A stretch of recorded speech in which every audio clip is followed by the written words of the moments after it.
Thank you. My job here is to do the introduction very quickly because I know everybody wants to hear from Joi. I met Joi in 2000. To put that in perspective, that's before the smartphone, before Facebook. That's when Netflix was still mailing DVDs. And in the last 16 years, the future has approached faster and faster and faster. Joi is probably the most remarkable person I've ever met.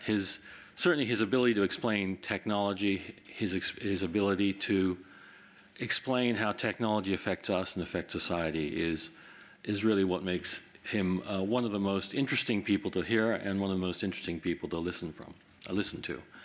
So with that, I will ask Joi to come up. I would keep your pens and pencils and papers ready. Somewhere in this presentation is the key to the next great venture fortune, and you'll hear it here today. First, I wanted to just describe where I am now.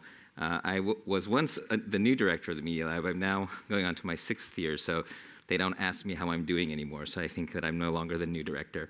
But the Media Lab is a kind of a peculiar place. It has a connection to Japan because the Media Lab was created 30 years ago by Jerome Wiesner, the then president of MIT, and Nicholas Negroponte. And Jerry Wiesner has an interesting relationship with Japan because he was a science advisor to JFK. And he was sent to Japan by President Kennedy to help Japan rebuild. And so when he was retiring from president of MIT to set up the Media Lab, the first place he went with Nicholas was Japan. And all of these technical people that he had helped as the science advisor had then become the presidents and the chairmen of all these Japanese companies. So all of the first funding of the Media Lab came from the big electronics companies that were sort of emerging. This is back in 83, 84. So in the early days of the sort of the convergence of the Japanese electronics business. And this actually created a very unique opportunity, and what's still unique about the Media Lab is that we have a peculiar funding model that enables us to do things in different ways. So we have a consortium of almost 90 companies, 23 of them I think are Japanese, and they all fund a central pool. And all of the intellectual property is shared, and all of the resources are shared. So it allows everyone to collaborate, and it also gives me a lot of discretionary room to maneuver. And it's also set up inside of, it's off of the School of Architecture, but we have a degree program called Media Arts and Sciences, but we're the only lab in MIT that also has its own degree program. So usually degrees and labs are separated like church and state, where labs do research and degree programs do classes and usually fighting over students' time. But since we have our own degree program, we said, okay, well, let's get rid of lectures because they clearly don't work, and let's focus on doing projects. Let's work with these companies, and let's try to do everything that can't be done anywhere else. So one of the first words that I learned when I joined the Media Lab was we did a faculty search, and one of the requirements was a faculty member to be anti-disciplinary. And what that meant was that if you could fit in any existing discipline, don't apply. And in fact, we were looking for people who were proficient in at least 2 orthogonal fields. And when I interview new faculty, I always try to say, if you could get funded by anybody else, don't come join us. Because we have this amazing ability. We have $65 million, the majority of which is discretionary. We have the obligation to fund those areas that no one else would fund, the government wouldn't fund, that companies wouldn't fund. And to try to discover and create new disciplines. So we have 26 groups now, and they range from the future of opera to synthetic molecular biology to learning to architecture, and they're in all kinds of different fields. And whenever something happens and becomes a thing, like in the 80s, we created wearable computing. And when wearables became a trend, if you looked around America or even Samsung, all of the major companies, their wearables teams were led by our graduates, but now we're on to implantable circuits rather than wearables. So we try to create new fields and move on.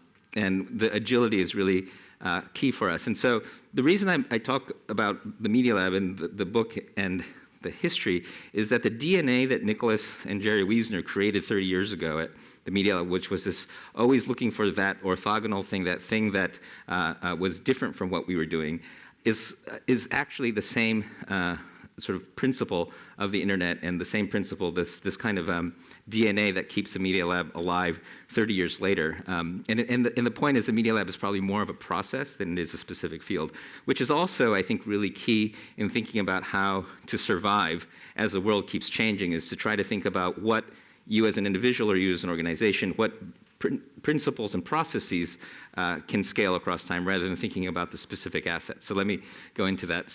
But before I go to the next slide, this is the slide. So raise your hand if you remember what it was like before the internet. I guess this group is most of you, right? Okay. So, when I do speak in China and other places or the Middle East, like half the room doesn't remember.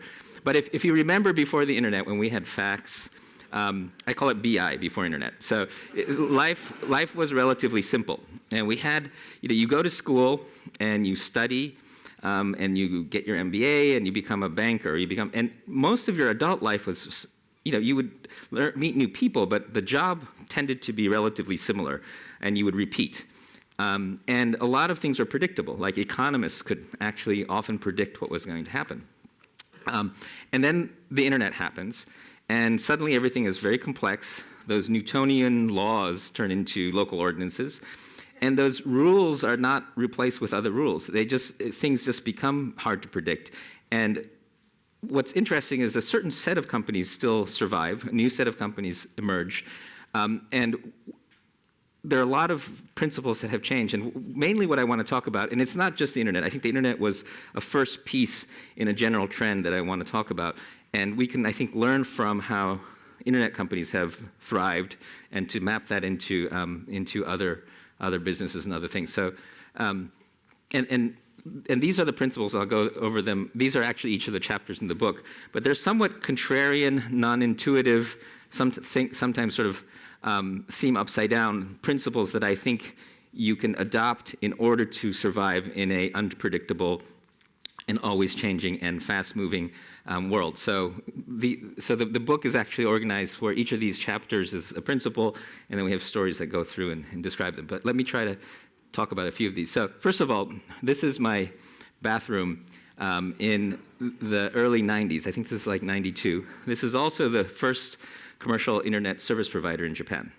And all of these parts together are junk parts, probably cost about $1,000, and we bought them on Usenet. And there's that VT100 terminal, it's a DEC terminal. Half of it was broken, so we could only read the left half. But we were able to run a commercial internet service provider. That Sun Spark station there, that used to run one of the first online magazines for Asahi Shimbun. And I remember when the hard disk fan failed, it overheated, and we took turns blowing on it until we could get a fan from Makihara.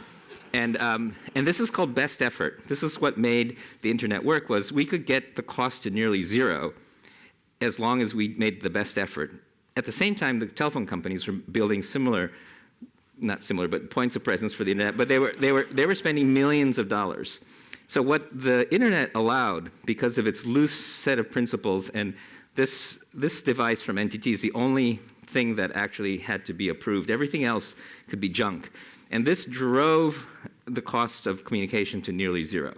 And it also allowed this kind of open innovation. It allowed college dropout entrepreneurs like me to compete with telephone companies on price, which was really the first time that it happened. And we could sort of innovate without asking permission. One of the things that this lowering cost of communication caused was emergence of free and open source software at a completely different level, which again really changed the landscape. So if you sort of drew it together with the idea that Moore's law, which I'm sure you all know, is that at a geometric rate, the cost of computing was going down. So it's sort of like this. So you add that together and you get the free, low cost of networks and computing, so the cost of distribution and collaboration going down, and free and open source software, and you get a lowering of the cost of innovation. Okay, and so what that means, and these are some stories that we know, but before we had internet, for instance, if you remember the cable companies trying to do multimedia and the telephone companies trying to do things like Captain and Minitel, they had to build these huge hundreds of millions of dollar systems. So you had a lot of planning, and then you raised a ton of money, and then you would hire the engineers and deploy the thing, and it usually didn't work, right? if you think about Google, Facebook, and Yahoo, they all were a bunch of engineers, students, but they used the internet, which was free at the university. They used a PC, and then all of the software that was key, the operating system, the database, the scripting, the web server, those were all free. So the only thing they had to write was a little bit of software to make their service. So all of these guys were able to launch their product before raising any money. Right?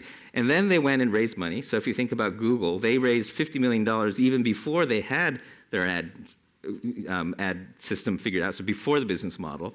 And then they ended up going public and doing very well, obviously. So this is MBA, banker, engineer. This is engineer, banker, MBA. And it's sort of engineer-driven. It's also, that's what, there's a great book by Annalise Saxenian called Regional Advantage, about how Boston loses its advantage in computers to Silicon Valley because it pushes innovation to the edges, into the dorm rooms. Because if you need a lot of money, you need the ability to raise capital, you need approval systems, you need bureaucracy, and risk mitigation. But when the cost of innovation becomes nearly zero, you just need a bunch of kids in a dorm room with internet at the university, and then you have venture capitalists chasing after them to invest in things that are already getting traction. It's a very different model. And we know this. So this is what happened on the internet. The other interesting thing is if you think about the nature of risk. So this chart doesn't actually represent anything mathematical, but this is what the brain of a big company executive looks like when they're sleeping, which is they're always worried about overrunning the budget, market failure, scandals. There's a tremendous amount of downside risk in any large institution. But upside is a little bit of margin here, a little bit of market share there. And upside you work on, but you don't expect a lot on the upside. It's sort of a gradual thing, as Jun would know from all of the big company boards he's on. And venture investing is like this, right? So like my average investment is probably $100,000. So if I give somebody, Jun, $100,000, the maximum I will lose, as long as I don't waste more money or spend more time, is $100,000. So the bottom at some level is capped. So you don't worry as much about the downside. But if you put $100,000 in Facebook or Google, that would be worth $1 billion today if you were in the first round. So what you're trying to do is make sure you get invited to the party when there's going to be a big hit, and also to amplify the hits. So if you look at the history of Google, a lot of the investors were the same as the investors in Yahoo. And when Yahoo was sort of getting out of search and trying to become a portal, they cut a deal where Google became the search for Yahoo, and the ads were being served by Google. And they transferred quite a bit of value from Yahoo to Google, where they had more upside. And so what's important is to really focus on trying to maximize the value of the upside rather than mitigate the cost of the downside. And it's a fundamentally different way of sort of thinking about opportunity and risk-taking.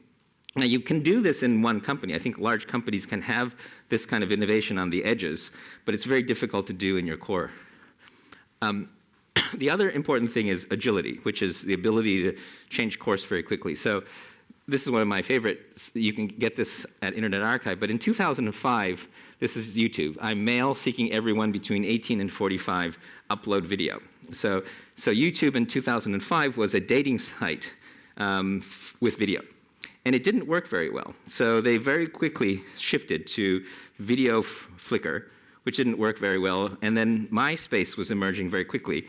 And Google didn't like MySpace, and Google didn't allow embedding in MySpace. So YouTube said, oh, this is great. We're going to jump onto MySpace, become the video for MySpace, quickly outgrew Google Video, which was actually technically better than YouTube at the time, and then gets acquired and becomes a dominant player. But the key thing is that in many large companies, if they had launched this, they would have said, well, we've hired a manager, we've reorganized it, let's try a little longer, let's try a little, we have patents, we've got lines of code, and so all of these assets that you put on your balance sheet are actually liabilities when you think of agility. And I think what's really important is the ability to change course and move very quickly, but if you talk to Chad and the guys who created YouTube, they had a compass heading, which is my compasses over maps. The compass headings, we want to be the largest video site in the world. But how we get there, it was really kind of open and changing, and they learned as they went along. And I think it's really difficult for large planning-oriented organizations to do that. But this is the kind of, I think, agility that you need on the internet. The other one is called the power of pull. This comes from John Seeley Brown, who was the chief scientist at Xerox PARC. But this actually, you can date it all the way back to Japanese manufacturing of the just-in-time delivery, which is don't stock things that you don't need right away. Pull things from the network as you need them. But we did this in manufacturing in Japan, but you can do this with all kinds of resources, especially information. And I'll use an example, which I just found out that Japan Society is now helping to fund. But if you remember the earthquake, I happened to be in Boston interviewing for my job when the earthquake hit, and my family was in Chiba, which was close enough to the Fukushima plume that I was very concerned about the radiation. So I got online and tried to get news and tried to connect with people. And I found a lot of people online. Ray Ozzie that was at Microsoft was working on sensors. June Murai had a sensor network. I met up with some hacker spaces. I met up with people who were creating maps. And very quickly, using email and Skype and Twitter, we found a bunch of people who were interested in measuring and publishing radiation measurements. And then actually we were able to, through a friend, meet Dan Seith, who had created the monitoring system after 3 Mile Island, and he knew a lot about radiation measurement. And so we created a funny group of people trying to solve this problem. And we designed our own Geiger counters. But one important thing, and we'll get back to this won a design award, but most of the parts in this Geiger counter are Arduinos and other sorts of open hardware that are readily available. And we didn't have to create a bunch of our own hardware. So in a sense, it starts to feel a little bit like the free software. And as you can see, this case is just a Pelican case. And we also realized that there weren't enough sensors to create a fixed sensor network. There were just not enough supplies. So we called it the B-Geigi, because it looks kind of like a bento box. And we were able to figure out how to mount it on cars with GPS so people could drive around. And we got volunteers, and people donated cars, and we drove around and collected lots of data. And today we have over 50 million readings, one of the largest open data sets in the world. And when we first launched, the government was kind of unhappy with us because we looked like a bunch of citizen activists. But today the government asks us to help verify their data because people trust our data. And a lot of different groups like the EPA and the NNSA and others are asking us how we can, because the thing is that this was a completely bottom-up system, and a lot of the people who criticized us, the academics at the time, have now joined on to create this citizen science movement, and we're now moving into other things like air quality and things like that. But the key thing here, and a couple more slides. So this is a new Geiger counter that we designed that fits in your pocket. But we've published the designs for this under open hardware. So anybody can download this, and other companies are manufacturing this. And this is an open hardware mark, which is basically like we have open source software, we have open source hardware, so people can start to share each other's designs like we did with software. And so a couple of key points for this is that we were able to do, with almost no money, starting after the disaster, more than the government and more than a lot of well-designed NGOs were able to do. And we're able to still sustain this. And so what we realized was that collecting all the resources when we needed them, finding Ray Ozzie, who happened to have just retired from Microsoft, who for the last year has been creating all this hardware, and finding all the people who were actively available working on the state-of-the-art was better than having institutions that were sort of planned and well-funded and kind of getting, frankly, a little bit creaky. And because of the internet being able to collaborate at nearly no cost, we were able to tap into resources just like Wikipedia does, just like open source software does, but to get people to explain physics to us, to get us connections to the government, to help us with hardware supply chain. So this just-in-time stuff works for not just software, and also we're seeing the same sort of thing in hardware as we're seeing in software. This is one of our graduates, Limor, who's here in New York. She runs a company called Adafruit. She's standing in front of a Samsung pick-and-place machine, which she calls her favorite gadget. It's kind of expensive, it's a couple $100,000, but it is one of the most precise manufacturing systems that you can. It puts circuits onto circuit boards. And what's interesting, it's sort of like the Amazon cloud. Samsung has gotten so good at manufacturing that now they can put it in a box and ship it to you into the government district in New York. and she has over 2,000 product designs. She designs them herself. She manufactures them herself. She ships them herself. And so she's able to, in a box, get the manufacturing that, I mean, it's not the whole system, but a pretty key part of the manufacturing system that Samsung has designed. And so that the manufacturing of hardware is also, it's not as easy as software, but it's getting easier and easier. This is Shenzhen, where I send a lot of my students every year. And Shenzhen is literally the Silicon Valley of hardware, where there are so many people, so much manufacturing, so much know-how, that just about everything that you need to know about manufacturing happens here. And we learn a lot when we go to Shenzhen. So it's different than when you're manufacturing here in New York. I met these people. That's on the right is the factory manager of the place that we do our printed circuit board work. And he lives here. He eats meals with all the factory workers. We met with the factory workers there, and my students hang out with them. And they all talk about their work and about science. And one of our students was having some difficulty with one of the designs of a circuit board, and a young woman came and helped the student design this. And the young woman, 8 months ago, had just been working on a textile line. And within 8 months, by working on the factory floor, working on iPhones, working on Samsung Galaxy, she was able to pick up and understand enough about the manufacturing and the design of circuits to start to help a PhD student from MIT.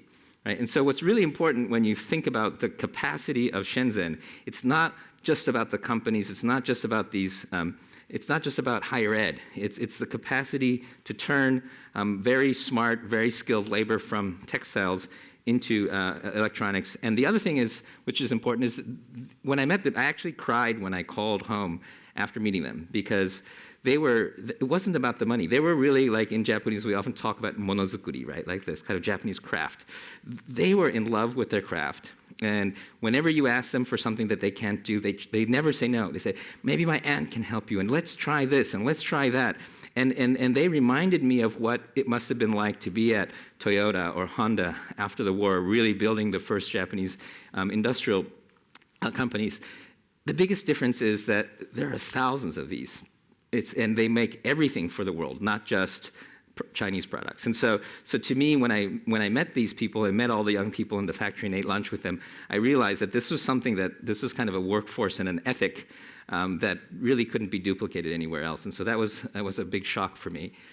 They don't really care about IP, so you could see but it creates an explosion of innovation. So you get kids making cell phones, kind of like how kids in Silicon Valley make apps. And they iterate and are agile about it too. They take each other's ideas. You can buy schematics for all of the new phones that are about to come out, and you could see which chips they're using. And so there's a free flow of information, not legal, but still very much like the open source movement. And actually, in fact, if you talk to the Silicon Valley people in the early days of computing, they used to share. They used to go into mountain retreats and just share. And when you go to the meetings, I remember still, you get the Motorola guy and the Intel guy arguing over chip design on a whiteboard. So it was, they wouldn't let the lawyers in the room, but they shared. That's happening in Shenzhen with hardware. This is an amazing phone. This is a quad-band GSM, 5 megabyte MP3 player, SMS, lithium battery. It's a $12 retail price, which means it's probably like a $9 cost. You cannot design a phone with all of these features for $12 anywhere else. The person who designed this knew all of the manufacturing equipment. You can see there are no screws. And by the way, they don't sell this in China. They sell this in the favelas in Rio and in Egypt and in Africa and other places because the Chinese people want real iPhones. What's also kind of interesting is that if you look at the chips on a lot of these phones, what they do is they'll go and they'll find the schematics for the brand new Samsung, and they'll say, oh, these guys are using this chip, so this factory is now in mass production of this chip, and they go to the factory and say, I know you're making a lot of these chips, sell us some of these cheap. And by understanding the total supply chain, you're able to design for costs in a way that you would never be able to design. And so when we send our students, I always try to describe this idea of the student is bringing the factory into them and themselves in the factory. And by tightening this loop, by sitting in front of an assembly line when they're designing the phone or the device that's going to be built on that assembly line, they can be much more creative. And so in addition to hardware becoming open and things like that, I think the manufacturing process is a key part. So on the hardware side, I'll just say that the diminishing cost of software, pushing software from Boston to Silicon Valley, a similar thing is going to happen in hardware. The only thing is we talk about the Internet of Things. The Shenzhen is not that good at software yet, so it's going to be probably some collaboration between Silicon Valley, Boston, and Shenzhen, but I think a lot of the new startups in the hardware space you'll start to see not necessarily coming out of the traditional large companies. And I think a similar thing is happening with biology. We say bio is a new digital in the same way that maybe 30 years ago, digital seemed like the thing that the digital companies did, but most companies didn't have to have an internet strategy. I remember giving a talk to a bunch of newspaper people in Japan, and half the room was asleep when I was talking about the internet because they didn't see how it affected them. Obviously it affects them now. Similarly with biology, I think is a thing that you feel like is about medical, is about a particular slice of the world that doesn't affect most companies. I think it's going to become a key part of just about every industry. So let me describe a little bit about how biology affects different things. So Sorona is a DuPont product that's like a polyester. The main difference is normal polyester is made using fossil fuels, and Sorona is made using a synthetic microbe that converts plant material into polyester at about 30% higher efficiency than fossil fuels. So it's putting the fossil fuel guys out of business and is also a ecologically much greener process. The problem here is this took about 5 to 7 years and hundreds of $millions of millions to make. So it's a fairly sort of large investment, big bio. But biology is being used more and more for things that are outside, not just medical, for things like energy, things like materials. And what we're seeing in synthetic biology is that the genes are being sequenced, they're starting to be understood, and they're becoming a catalog of parts, just like you have a catalog of parts for software or a catalog of parts for semiconductors. And you can now program them and print them and then put them into yeasts and bacteria and other things and get those things to do what you want, for them to become sensors or biomaterials or energy. And so it's starting to look a lot like how Moore's law scaled from twisting transistors together to scalable computers. The sequencing and understanding of the genome is also getting cheaper. So it was billions of dollars a decade ago. It's thousands of dollars now. It'll be probably hundreds of dollars very soon, and it'll be nearly free quite rapidly. This is going down maybe 5 times the speed of Moore's law, the diminishing of price of sequencing. And printing is getting cheaper. So this is work in our lab. We're able to, right now what happens when you try to print a gene. So let's say Mars wants to isolate a flavor of chocolate and produce it synthetically. What they do is they will try out different genes and putting them into yeast, for instance. To print a gene right now, people do these by hand in pipettes in big factories in China. What we're doing now is we're printing them on chips. And so the costs of printing these are going down like Moore's law, and the errors are going down tremendously. So suddenly the ability to print idea that you have, a design of a gene that you had, is no longer limited by the printing technology, which is the current limit right now. The other thing that's happening in biology is biology in the cloud. So this is a company that I invested in recently, but what they are, a bunch of computer scientists who worked on data visualization, but they realized they could create wet labs with robots. So now what they are doing is that you can sit in front of your computer and you can program a biology experiment and it will run it for you. And this has a lot of interesting benefits, because now I can share my data with you and you could run the experiment and verify it. You can change the experiment and modify it. And suddenly you're able to uncouple your ability to use pipettes and your ability to design a scientific experiment in biology. So in research also, this sort of digitization is moving forward. On the other side of the spectrum, this is my kitchen. And there's a compound called violacin, which is an interesting possible target for curing parasites and diseases. And it's found in the Amazon. It costs about $350,000 a gram. It's very expensive. But some scientists had isolated and figured out the genes that might be able to metabolize and create violacin. But what they did was they showed sort of the rough parameters of the genomes. And if you see this little thing here, these are little vials of different gene sequences and strands. And we're designing the bacteria on an open lab book. And we're putting the genes together by hand using a new magnetic protocol. And using some expired equipment from MIT, I was able to then take those gene sequences and insert them in bacteria, reboot the bacteria, put it on a petri dish. And because violacin is purple, we can see if we were effective. But we weren't the only ones doing this. 500 other people had these kits, and they were all sharing their lab books, all uploading the violacin, the petri dishes they had, and we could see whose process was most effective, and it was ability to crowdsource experimentation.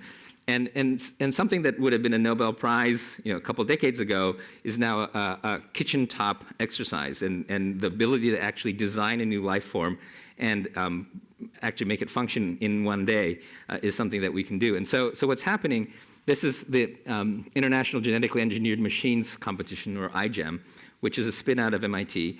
And they gather thousands of people, and they're high school students and college students competing on genetic design. So some of them are things like how, bacteria that can look for landmines. Some of them are less useful, like allowing, dog poop to smell like winter mints. But they have a competition. But what's important here is that synthetic biology isn't big pharma anymore. It's kids in high schools, it's kids in garages. As you can imagine, it's a little bit scary because, what could go wrong, right? So one of the things that I think has been very successful is that actually the FBI has convened a couple of international meetings of these biohackers. And I think they sent a very good message, which was basically, we sort of screwed up on the internet, where we turned the hackers against us. But this time around, we want you to be on our side, because we know you're smart, and defending is going to be hard, and let's all work together. And I think, for the most part, a lot of the young people that I've met, both in universities and in these biohacker spaces, are working very hard on trying to manage and control and think about how to deal with some of the risks that we have in synthetic biology. But like it or not, this is happening. So you can't stop this. And again, this gets back to the original premise as the cost of innovation. So CRISPR technology is another key thing, which is the ability to edit genes has gone from thousands of dollars to tens of dollars. And so suddenly a kid in a garage can do gene editing. As the cost goes down, it pushes innovation to the edges, and the innovation is going to be happening more and more in dorm rooms and in startups than just in pharma. And so, let me just check the time. And the last area that I sort of wanted to talk about, which is, the AI has gone through several iterations, and we'll see whether artificial intelligence, where it ends up this time around. At the Media Lab, we're using the phrase extended intelligence, which is the idea that a lot of people think about kind of the Terminator, conscious intelligence that's going to come and decide we're a bad idea and get rid of us.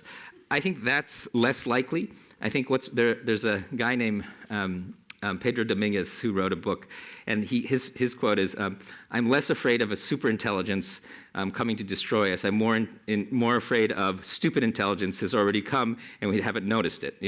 And what extended intelligence is this idea that we have a collective intelligence, which is companies, government, markets, systems, and we have lots of, and they're often, not always, but often smarter than the sum of the parts, right? And what we have is we already have, for instance, electronic trading and algorithmic trading that trades more than human beings. We already have so much automation built into the system. I think that a lot of the machine learning and AI will start to be built into this network that includes us, and includes machines, and is more of a system rather than these isolated intelligences. And we are working a lot in trying to think about where humans and machines are going to interact and how they interact.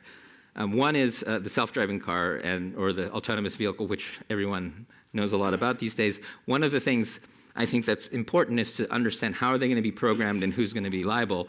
I think a lot of people believe that it's going to be mainly figuring out how to deal with the product liability laws and traffic laws and programming them. But the thing is, you don't program self-driving cars or AIs. You train them. And you also have to train them in a lot of other things, including social values and ethics and things like that, because there's so many trade-offs in society. So one example is, this one is one of my, this will be audience participation. So imagine you're driving a car, and there's a law that you're supposed to wear a helmet, but the motorcycle on the left has no helmet. And and the motorcycle on the right is wearing a helmet. And suddenly something jumps in front of your car, you have to swerve. And if you had a choice, which way would you swerve? Would you swerve into the guy that's breaking the law that doesn't have a helmet, or swerve into the guy who's following the law but has a helmet? Okay. All right. So how many of you would swerve and hit the guy without the helmet? Okay, a couple. I was at a Japanese car company the other day. Half the people raised their hand. Just, like, breaking the law, screw him, you know. But what's interesting about this is every group you poll, this is just one example, but you have these trade-offs. Is the law more important to you, or is life more important to you? And so these trade-offs are different in every city, are different in every, like I find in Tokyo, when my wife recently moved to Boston, she said, in Tokyo, I felt like the whole point was to try to like make traffic work and like, you know, yuzuru and get out of the way. In Boston, it feels like you're always in a fight. And one of my favorite sayings is, you know, you're not stuck in traffic, you are traffic. You know, and so those sorts of things completely change the behavior of the car. So what we did was we did a poll of a bunch of people. And this is based on an old problem called the trolley problem. But basically, we gave people choices. Like, would you swerve to save a bunch of people and hit somebody else? One of the main ones is, would you swerve to save a bunch of people's lives? Or should an autonomous car swerve and sacrifice you, the passenger, if it were going to save more lives? And we polled a lot of people. And the result was kind of, you would imagine now in retrospect that it's true. They said, I would never buy a car that would sacrifice me.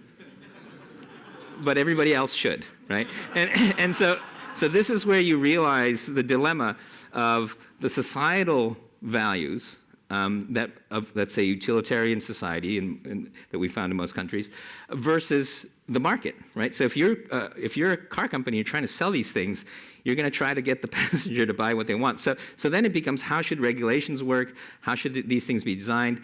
So these are going to be some of the interesting points. But having said that, a lot of studies are showing that around 90% of traffic accidents could be eliminated if we have self-driving cars. So suddenly then it becomes, okay, well, we have to solve this, because if we don't, I forgot June's on a tobacco company board, but it's like the ads for Fun to Drive may seem like ads for tobacco back in the day, where it will seem irresponsible to give somebody the ability to have fun just if it's going to be costing us tens of thousands of lives. And so by the way, there's an interesting statistics. When we got seatbelts, overall traffic accidents, deaths declined, but pedestrian deaths went up, right? So there's these really interesting societal trade-offs that we need to think about and make decisions about as the machines start to get encoded. And we have to think about how we have those conversations. But having said that, what I think is going to happen is that I think it's going to be more of a coevolution. I think what's going to happen is cars are going to get deployed, people's values are going to change, we're going to change the cars again. And I think, in a way, Japan is going to have an advantage, because Japan didn't have Luddites. Japanese, Astro Boy is a citizen of Japan. Japanese kind of like robots and machines and don't have that sort of hang-up of human beings having to be better than machines. And but I think AI will emerge and robots will emerge in different societies in different ways. And I think that the era of computer scientists being the primary people working on AI is over this year. And I had a really interesting conversation with President Obama a few months ago, where he's really thinking about AI. And AI really needs to become a sociology problem, a legal problem, a philosophical problem. And one of the problems right now is the Silicon Valley AI people don't really like to talk to the people who deal with the messy problems. And the messy problem people don't know how to talk to the computer scientists. So the connective tissue between the computer scientists and all of the other liberal arts and humanities is a key thing. And I think in Japan, we may have an opportunity to connect those two, because I think a lot of the AI people are thinking about the consumer when they're designing these things. I think time-wise, let me just make sure. 何時までだっけ?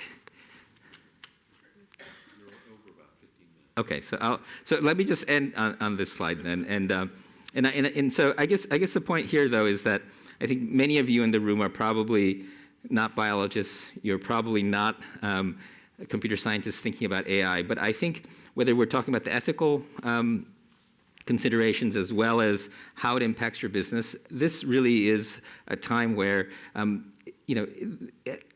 the ability to understand it will start to get better, because I think we're forcing the technology people to bridge over.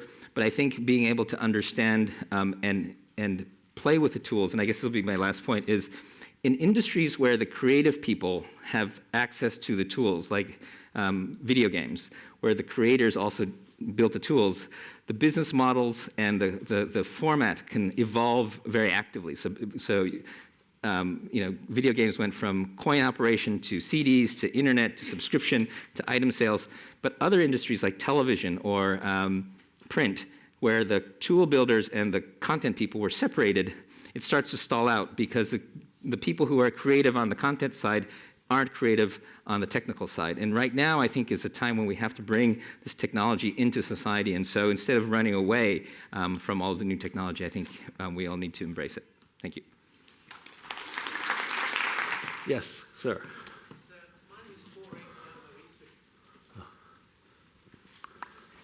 My name is Paul Renke. I'm a research professor at the New Jersey Institute of Technology on the other side of the river. Mm-hmm. And I'd like to ask you how you feel about the future of IP, intellectual property, in this very rapidly changing world. Also, we know nations, and I'm not going to mention them by name, who are systematically copying American intelligence and new products, processes, and services.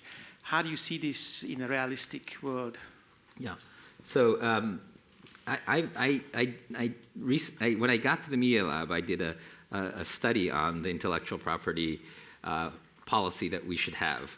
And because I come from much more of an open background, where from open source and things like that, the answer that we ended up was it kind of depends. So certain fields like clinical applications of drugs, you need a lot of intellectual property control in order to get the investment that you need for the trials and so on. So I feel like some fields require a lot of intellectual property control, but I think a lot of other fields need less. And the faster they move and the more collaboration you need, the more intellectual property actually gunks up the works. And you're pointing out there is definitely intellectual property theft, and I think that's more of a cybersecurity issue that we have to deal with. But I think more broadly, the problems are becoming extremely complex. So even in medicine, if you look at, for instance, systems biology, there's an interesting body of work where most traditional medicine has been looking at one molecule and the effect of one molecule. So a lot of Chinese medicine is actually dozens or hundreds of molecules, and no single molecule has a tremendous amount of effect. But when you see its effect on a system, you could actually measure the effect. So Hiroaki Kitano at Sony has been doing some work in this. But in order to have all of the data that you need to understand the tens of thousands of processes and all these molecules, you need a collaboration across lots of different people. And a lot of the problems that, whether it's a cancer moonshot and all these other things, they're bringing together so many different pieces from so many parts that you can't negotiate IP agreements between each one. So I think whether it's copyright or patent law, the complexity, the speed, and the integration, the current process, I think, is holding us back. I think software patents are kind of ridiculous at some level, just because the idea of intellectual property is to cause you to become creative in places where you otherwise wouldn't. I don't think there's any software, or very few software projects that are patented that wouldn't have happened if they didn't have patent protection. So I don't think it's serving its original purpose. So overall, I think patents in most areas are a friction more than they are. And they help larger companies more than smaller companies as well, because if you look in Silicon Valley, a large company with a patent portfolio can surround a small company and basically put it out of business. And one patent is just like an ad balloon that tells everybody that you're in the space, and you actually need a lot of money in order to protect yourself. So there's also that as an asymmetry. And then the last thing I'll say is that if you actually do a study of the patents, originally the patents were trying to protect the lone inventor in the garage, but most patents are now filed by large companies and are used against the lone inventor in the garage.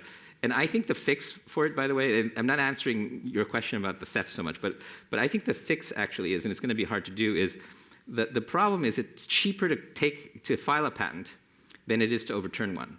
So I think that the way you fix it is that if your patent is overturned, you should have to pay a penalty. And if you overturn a patent, you should get a reward.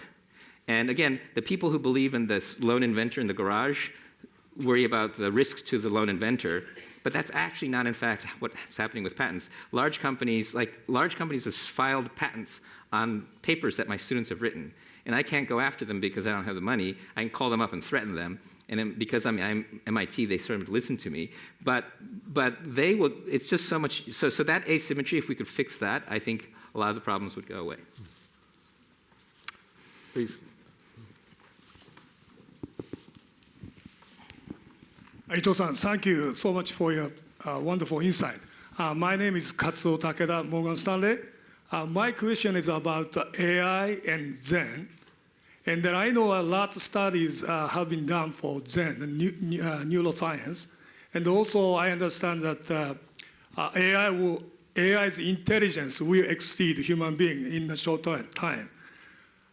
But in order to achieve Zen, you have to breathe, whereas AI cannot breathe. So what do you see the future between AI and Zen? So there actually, I don't think there are very many researchers in the US focused on AI and consciousness as much. I think there's a couple of people in Japan. I know some people in Germany. That the main thing is that a lot of what makes a human being do anything is based on evolutionary traits. The reason you get out of bed and against the wish of gravity is because you want to reproduce. You have these emotional needs. You can program a computer to have emotional needs, but it's not clear why you would want to do that. So even though computers are smarter than humans in many ways, like for instance, AlphaGo is probably now better at ego than any human, and ego is actually a fairly creative game, unlike some of the simpler games like checkers.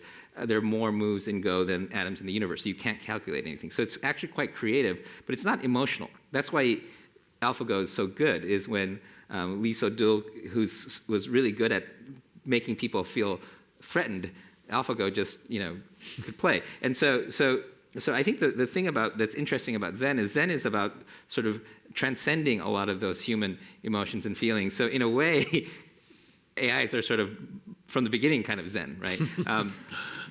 And what's interesting, but I will give you one useful thing. So. The way that Americans or West thinks about anything is very dualistic. So it's like the data and me, and the AI and me, and I'm programming the AI. There's an interesting thread that one of my researchers is working on, and he's from India, and believes in non-duality. And so what he's working on is an AI that doesn't have, so the idea is that the AI itself isn't biased. And instead of trying to unbias the AI, what he's doing is he's modeling the biases of human beings and building that into the model. And so by looking at sort of machines not as the separate thing that you program that becomes autonomous, but rather us being all part of the same system, you look at AI in a very different way. And it gets back to my idea of an extended intelligence rather than AIs versus human beings. I think if you think about Zen also as being sort of, non-dualistic and everyone being one, you also get to this idea of a whole system. But I think that thinking about computers and whether they meditate, I'm not sure is something we would do. Yeah. Fred?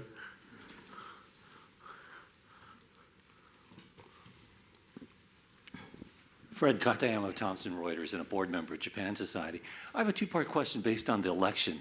You were an early investor in Twitter, so you saw the light about that. But I don't know if you saw the rise of Donald Trump.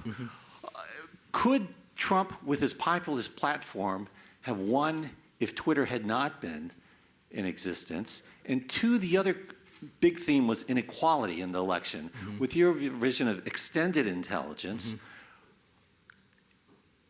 do we have to worry about the displacement of people? Will productivity emanating from EI overcome the displacement that some people worried about during the Industrial Revolution when a lot of wealth was actually created? So that's a lot of question.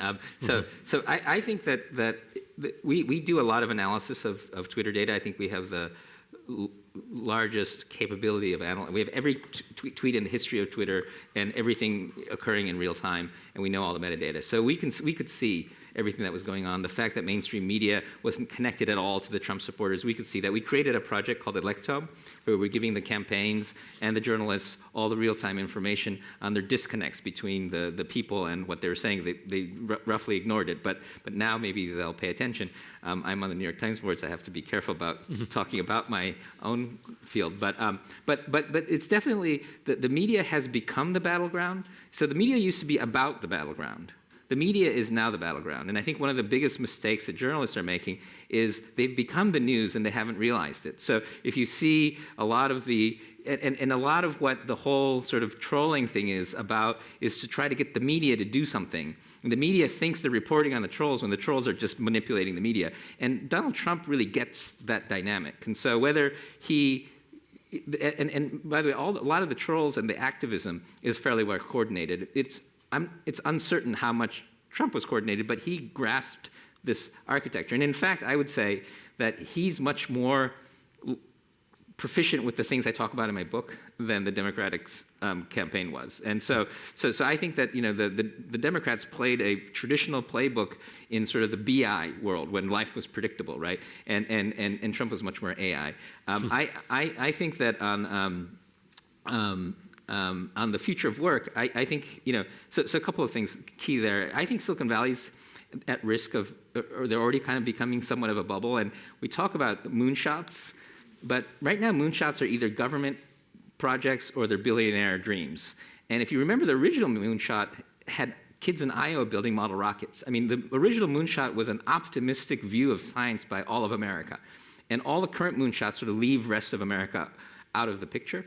And so one is this kind of engaging the rest of America in science and technology, I think is a key piece. I won't go into all the analysis of why the working class thing, but the future of work also, I think there are a lot of theories about this. I think a lot of jobs will be displaced, but if you think about the fact that machines are really good at doing things that require a lot of education, like, for instance, if you, a medical degree, well, imagine if every possible piece of knowledge and there's a million life science papers a year. No human could possibly read them. A machine can. Now imagine that you go to a one-year community college and the nurse or the pharmacist can have all the knowledge in the world about medicine and they just learn on how to interpret that and do the human interface. That may provide a completely new job. It may eliminate a whole bunch of so in fact, a lot of the professional jobs, you still need cognitive skills, but it could be that investment bankers and lawyers may be displaced as much as the auto worker, and new types of jobs might be created. And if you look historically, we've always been afraid of jobs being displaced, but always some sort of new job has emerged. Now, I do think in the short run, you'll see classes of people and categories of jobs that will create massive displacement. And one of the projects that we're doing at the Media Lab is to look at all of the different skill sets, map them onto jobs, and map them onto cities to help cities understand which one of their categories of jobs are at risk. To me, the upside is to start to look at emerging jobs that are now enabled because of machines. And then one last thing I'll say is a lot of people have been talking about universal basic income and sort of, it's kind of this welfare state sort of thing. My main concern is that jobs up to a certain level, which is, a lot of people are still below, it's important, the finance part is important, but jobs are what give you purpose and structure and meaning. And I think that we've been turned into a society where money has become the primary meaning, even when you have more than enough.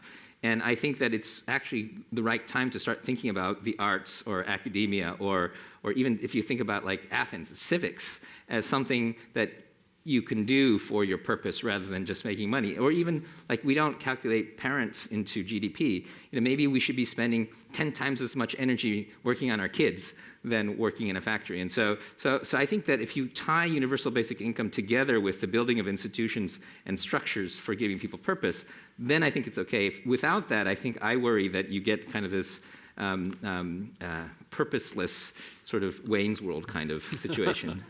We have time for one more question in the very back. My name is Philip Hood, and you mentioned something very briefly about Luddites and Luddism. I'm just kind of curious, has there been any sort of study of, say, modern Luddites and Luddism and what its causes are, perhaps bringing technology to Luddites or working with them? What sort of roadblocks Luddites and Luddism in its various forms might they take and so on? Like a way of bridging or working with them. Certainly. Yeah. I'm sorry, I'm not Yeah, certain if I was heard at all. So it was basically, are there any studies, modern studies about modern Luddites and working with them and so on? So I don't have any rigorous research that we've done or that I've seen. To get back to the Japan Western contrast, I did see a study that was quite interesting that compared sort of Shinto-based culture, where you sort of worship your tools, where everything has a spirit, kind of like the Force in Star Wars, versus the Pygmalion, God gave us spirits, things can't have spirits, and suggested that maybe that was one of the causes of this kind of trouble with, one of the root causes of Ludditism, in addition to the work displacement and things like that.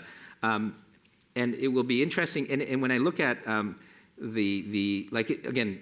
because we're at Japan Society, I'll focus a little bit at Japan, but if you look at the anime in Japan, most of the sort of futures are of humans and machines turning into these weird cyborg things, and this sort of complete blurring of the boundaries between the biological and the mechanical and the digital. You don't see as much of that in the West. I do think it's a culture thing, and so I think that it will be really interesting to see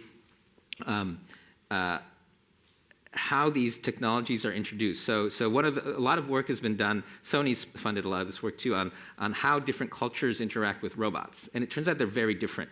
And for instance, making a shorter robot that looks up to you rather than a tall robot that looks down to you actually makes a big difference. And so one of the key things I think to deal with this as well is, I think some of Ludditism was there was really no psychology involved. It was just kind of trying to crank out efficiency. But I think if we make robots that are compassionate, so we have a study that we're working on at the Media Lab where we have these game theory problems where we have robots and humans trying to play a game. And it turns out if you program the robot properly, the humans will cooperate more with robots than they will with human beings. The robots tend to cooperate together better than even with humans, but you can actually train robots to nudge people towards things like compassion and collaboration, things like that. So I think building the social sciences and psychology into the way we create interfaces for robots may make a big difference in how humans. Well, I'm going to cite one other study, which is really interesting. So we deployed robots into hospitals with kids. And it turns out there's a thing called back channeling. So if I'm talking to you, normal human beings 100% will nod, like you're doing now. Kids only 30%. And if you create a robot that nods like a kid, has body language like a kid, and one that's like an adult, and you have a child talking to the two robots, and then they disagree, the child will tend to believe the one that behaves like the child.